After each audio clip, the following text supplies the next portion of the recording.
मग साहित्य बघूया. तर आपण आता खारीक खोबऱ्याचे लाडू करणार आहोत, त्याच्यामुळे त्या खारीक खोबऱ्याचंच प्रमाण थोडंसं जास्त घ्यायचं आहे आणि बाकीचं सगळं प्रमाण थोडं थोडं राहील. तर इथे मी 1 किलो खारीक घेतलेला आहे. 1 किलो हे खोबरं आहे. हा 100 ग्रॅम डिंक आहे. त्याच्यानंतर हा 1 किलो गूळ आणलेला आहे. अक्रोड घेतलेले आहेत, हे 50 ग्रॅम आहेत. त्याच्यानंतर बदाम घेतलेले आहेत, बदाम 100 ग्रॅम आहेत. काजू घेतलेले आहेत, हे पण 100 ग्रॅम आहे. त्याच्यानंतर हे हाळीम आहेत 50 ग्रॅम घेतलेली आहे, 25 ग्रॅम. आणि सुंठ पावडर करून टाकणार आहोत. सुंठ आहे, वेलची घरामध्ये पावडर केलेली होती, त्याच्यामुळे जेवढी लागेल तेवढीच वापरणार आहोत आपण याच्यातल्या. त्याच्यानंतर हे आहे तूप. 1 किलो तूप इथे आणलेलं आहे मी, पण सगळं नाही वापरणार आहे. तर जेवढं वापरलं जाईल त्याचं मी प्रमाण शेवटी तुम्हाला सांगेल. आणि हे आहे जायफळ. तर हे सगळं साहित्य घेतलेलं आहे. 1-1 किलोच्या प्रमाणात खोबरं आणि खारीक घेतलेलं आहे. बाकी सगळे 100-25 ग्रॅम असे ड्रायफ्रुट्स वगैरे. चला मग आता रेसिपीला स्टार्ट करूयात. अशा पद्धतीने खोबऱ्याचे तुकडे करून घ्यायचे आणि खारीकच्या पण बिया काढून घ्यायच्या आहे. याच्या मदतीने मी या बिया काढून घेतल्या. मी हे बारीक करून आणते आणि मग तुम्हाला पुढे काय प्रोसेस आहे ती दाखवते.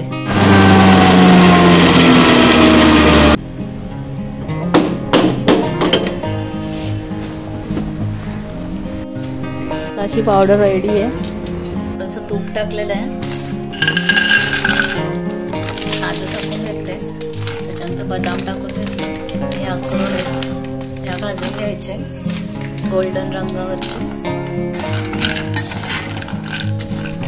छान असे ड्रायफ्रुट्स भाजून घेतलेले आहेत. डिंक छान तळून घेतलेला आहे. ड्रायफ्रुट्स त्याच्यानंतर डिंक मिक्सरला बारीक करून घेऊयात आता. हे बघा सगळं साहित्य बारीक करून घेतलेलं आहे. इथं खारीक खोबऱ्याची पावडर आहे, त्याच्यानंतर इथे ड्रायफ्रूटची पावडर आहे, त्याच्यानंतर सुंठ पावडर आहे, खसखस थोडं मिक्सरमध्ये काढून घेतलं आहे. त्यानंतर हा डिंक आहे, हा पण बारीक करून घेतला आहे, वेलची पावडर. त्याच्यानंतर गूळ बारीक चिरून घेतल्यानंतर ही आळीवची पावडर करून घेतली मिक्सरमधून. आणि हे जायफळ. बघा आता सगळं साहित्य एकत्र करून घ्यायचं आहे. तर पहिले खारीक खोबऱ्याची पावडर टाकून घेतली.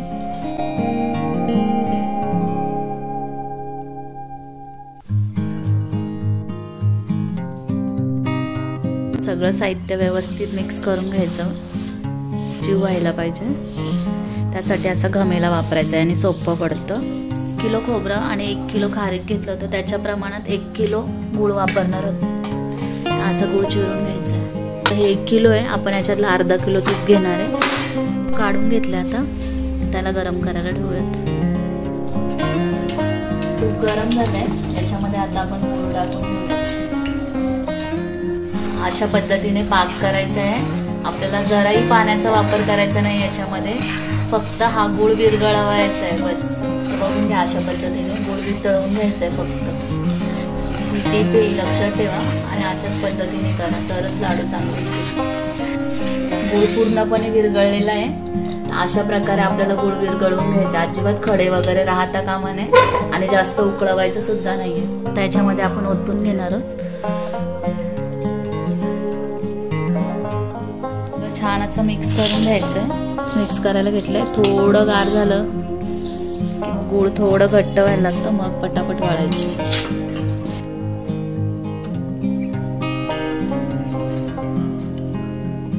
छान असे खारीक खोबऱ्याचे लाडू तयार झालेले आहेत. तर 1 किलो खारीक आणि 1 किलो खोबरं वापरून हे लाडू तयार केलेले आहेत. तर त्या प्रमाणामध्ये एवढे सारे लाडू तयार झालेले आहेत. छान लाडू बनलेले आहेत. नक्की ही रेसिपी तुम्ही ट्राय करून बघा आणि कशी वाटली, कसे झाले तुमचे लाडू मला नक्की कमेंटमध्ये सांगा.